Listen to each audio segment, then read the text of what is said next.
Assalamualaikum warahmatullahi wabarakatuh. Hari ini kami kelompok 2 akan membahas materi mengenai komunikasi nonverbal. Anggota dari kelompok 2 yaitu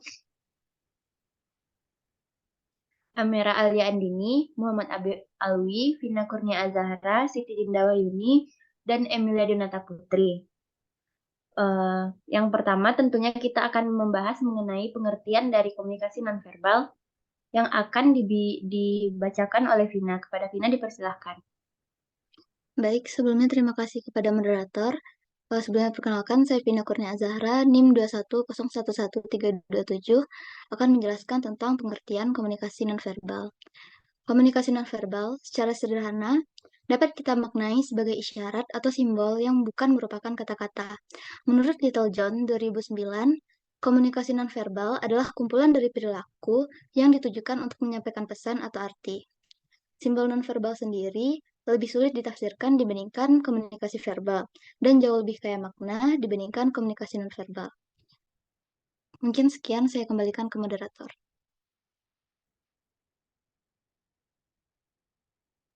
Oke, selanjutnya kita akan membahas materi mengenai ciri-ciri dari komunikasi nonverbal yang akan dibacakan oleh Habib. Kepada Habib dipersilakan.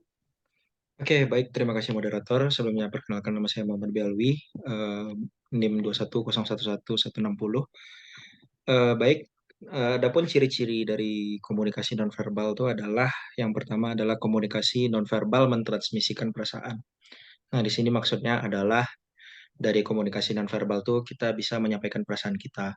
Kalau misalnya kita sebatas, contohnya misalnya tutup pintu. Kalau misalnya datar aja kita ngomong tutup pintu, itu kan dari apa namanya dari mungkin komunikannya tidak mengerti, bisa tidak mengerti maksud dari kita. Kalau misalnya tolong tutup pintunya dong gitu, itu kan bisa ngerti dari komunikannya. Berikutnya yaitu komunikasi nonverbal bermakna ganda.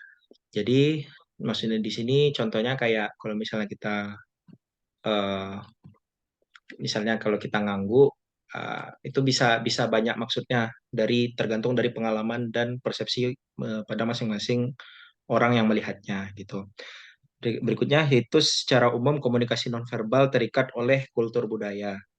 Misalnya gini, kalau misalnya kita geleng-geleng, misalnya kalau dari kita orang Indonesia itu menganggap kalau itu adalah hal yang tidak kita sukai atau mungkin kita tidak setuju pada suatu pendapat, jadi kita geleng-geleng gitu. Kalau misalnya contohnya mungkin kita anggap di India, India tuh kan geleng-geleng bisa jadi mungkin makanannya enak, mungkin ya maksudnya tuh bisa berbeda. Jadi pada akhirnya tergantung lagi kultur budayanya gimana gitu. Berikutnya adalah komunikasi nonverbal mempunyai lebih dari satu fungsi. Nah, lebih dari satu fungsi ini dapat dilihat nantinya di slide berikutnya. Jadi satu fungsi dari komunikasi nonverbal itu ada banyak. Itu sih. Saya kembalikan kepada moderator.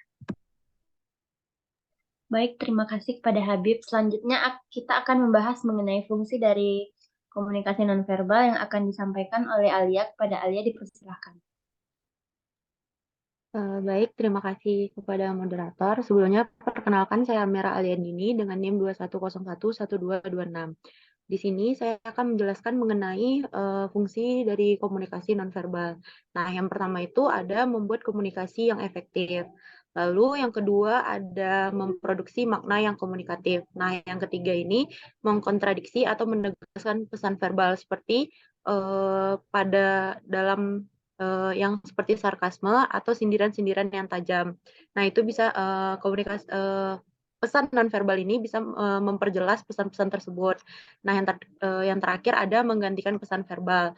Seperti ketika kita mendengar teman kita lagi cerita tentang kesedihan dia atau dia lagi ada masalah, terus kita tangan kita misalnya menyentuh pundaknya atau memeluknya agar dia tidak menjadi sedih kembali tanpa harus kita mengeluarkan kata-kata verbal tersebut. Mungkin sekian dari saya kembalikan kepada moderator. Baik, terima kasih. Selanjutnya adalah materi mengenai klasifikasi pesan nonverbal yang akan disampaikan oleh saya sendiri. Yang pertama yaitu pesan kinestik. Pesan nonverbal yang menggunakan gerakan tubuh yang memiliki arti terdiri dari 3 komponen utama, yaitu pesan faisal, pesan gestural, dan pesan postural. Yang kedua, pesan faisal menggunakan ekspresi untuk menyampaikan makna tertentu. Pada beberapa penelitian, menunjukkan bahwa wajah dapat menyampaikan paling sedikit 10 kelompok makna: kebahagiaan, rasa terkejut, ketakutan, kemarahan, kesedihan, kemuakan, pengecaman, minat, ketakjuban, dan tekad. Kemudian yang ketiga ada pesan gestural, menunjukkan gerakan sebagian anggota tubuh seperti mata dan tangan untuk mengkomunikasikan berbagai makna. Selanjutnya ada pesan postural. Hal ini berhubungan keseluruhan dengan anggota badan yang maknanya itu disampaikan untuk mengungkap kesukaan, mengungkap reaksi terhadap sesuatu emosional gitu. Kemudian ada pesan proksemik, disampaikan melalui pengaturan jarak ruang, umumnya dengan mengatur jarak kita mengungkapkan keakraban dengan orang yang kita ajak bicara gitu. Kemudian ada pesan artifaktual, diungkapkan melalui penampilan tubuh, pakaian, dan kosmetik. Seperti kayak dari cara kita berpakaian, bedak, kayak gitu. Terus kemudian ada pesan paralinguistik, yaitu pesan nonverbal yang berhubungan dengan cara pengucapan pesan verbal. Satu pesan verbal yang sama dapat menyampaikan arti yang berbeda bila diucapkan berbeda. Selanjutnya, ada pesan sentuhan dan bau-bauan.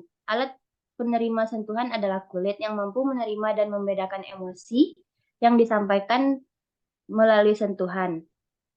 Yang terakhir ada bau-bauan yang terutama yang wangi-wangi yang menyenangkan untuk menyampaikan pesan menandai wilayah mereka, mengidentifikasi keadaan emosional, pencitraan, dan menarik lawan jenis tentunya. Kemudian selanjutnya adalah materi tentang prinsip-prinsip dalam komunikasi nonverbal yang akan dibacakan oleh Dinda. Kepada Dinda dipersilakan. Baiklah, terima kasih kepada moderator. Sebelumnya, perkenalkan, saya Siti Dinda Wahyuni dengan NIM 21011077. Baiklah, prinsip-prinsip dalam komunikasi nonverbal ini ada 6. Yang pertama, komunikasi nonverbal sebagai penentu makna dalam komunikasi interpersonal atau komunikasi antar pribadi. Dan yang kedua, dalam menyampaikan perasaan dan emosi, lebih efektif jika menggunakan komunikasi nonverbal daripada komunikasi verbal. 3, menyampaikan makna dan tujuan lebih efektif menggunakan komunikasi nonverbal. Dikarenakan relatif bebas dari penipuan, distorsi, dan kerancuan. Yang keempat, komunikasi nonverbal lebih efisien dibandingkan dengan komunikasi verbal. Kelima, komunikasi nonverbal sebagai sarana sugesti yang paling tepat. Keenam, komunikasi nonverbal bersifat metakomunikatif atau informasi tambahan yang memperjelas maksud dan makna pesan. Ini diperlukan dalam rangka mencapai komunikasi yang berkualitas baik. Inti dari proses komunikasi ini yaitu menyampaikan pesan oleh komunikator di satu pihak dan penerimaan pesan oleh komunikan di pihak lainnya. Baiklah, itu saja. Saya kembalikan kepada moderator. Baiklah, sekian materi dari komunikasi nonverbal. Buat teman-teman nih, ada nggak yang mau kasih contoh dari komunikasi nonverbal?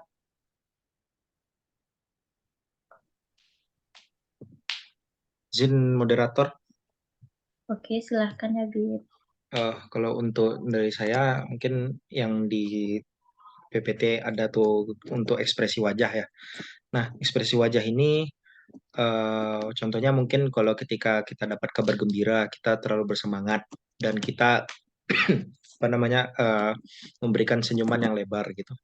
Jadi dari senyuman kita yang lebar gitu, orang sekitar bisa memahami atau memaknai bahwa kita tuh sedang gembira atau mendapatkan kabar gembira gitu. Sebaliknya kalau misalnya kita sedih, terus kita murung, kita bisa terlihat mungkin dari wajah yang tidak sedih, cemberut gitu. Jadi orang sekitar pun bisa memahami atau memaknai bahwa kita tuh sedang sedih. Itu sih kalau dari aku. Terima kasih, moderator. Untuk teman-teman yang lain ada yang mau nambahin nggak contoh dari komunikasi nonverbal?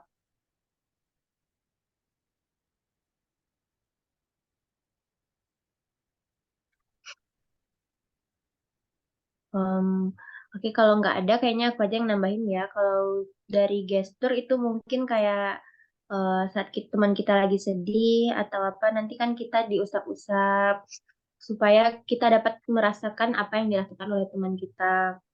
Kayak gitu sih. Atau ada yang mau nambahin yang lain? Izin moderator. Duluan, Vin. Silakan dulu, Vina. Vina sendiri mau nambahin yang tentang sentuhan. Mungkin kalau sentuhan sendiri itu bisa jadi kayak misalnya ada teman kita lagi sedih atau lagi panik. Misalnya dia mau presentasi, mau maju ke depan gitu kan, dia panik. Mungkin kita bisa dengan nyentuh tangan dia gitu, ngelus-ngelus itu, nunjukin perhatian kita. Kayak seolah-olah bilang, nggak apa-apa gitu, tenang aja gitu, dengan megang tangan dia. Atau misalnya lagi sedih, kita ikut ngusap air matanya, atau kayak nepuk-nepuk, ngelus-ngelus kepalanya, atau berpelukan. Itu bisa eh, jadi komunikasi nonverbal juga karena itu menunjukkan kita ikut bersimpati dengan apa yang dirasakan gitu. Kayak gitu sih moderator. Saya kembalikan. Makasih, Vina. Kalau dari Alia gimana? Aku mungkin izin nambahin di bagian gestur kali ya. Tadi Vina juga ada nyinggung soal dia khawatir untuk tampil ke depan umum atau mau presentasi gitu. Pasti dia ada nunjukin gestur yang gelisah, terus atau udah mainin tangan, terus kakinya di apa sih itu namanya? Goyang-goyang gitu loh, kayak nunjukin bahwa dia menampilkan bahwa itu mengartikan pesannya dia gelisah. Nah, bisa berhubungan ke sentuhan tadi. Kita paham bahwa dia nunjukin itu pesan dia lagi gelisah, dia gusar. Terus kita ngasih pesan lagi dengan sentuhan kayak kita tadi ngusap bahunya, terus megang tangannya. Mungkin kayak gitu sih dari aku. Sekian dari aku moderator. Oke, masih ada yang mau nambahin nggak? Izin moderator, sini mau tambah contoh gestur. Jadi gestur itu bisa juga kayak seperti memanggil orang dengan cara melambai tanpa bersuara. Juga kadang kalau mengiyakan perkataan orang dengan menganggukkan kepala aja gitu. Terus untuk ekspresi wajah, eh, contohnya tuh kayak eh, kening mengkerut.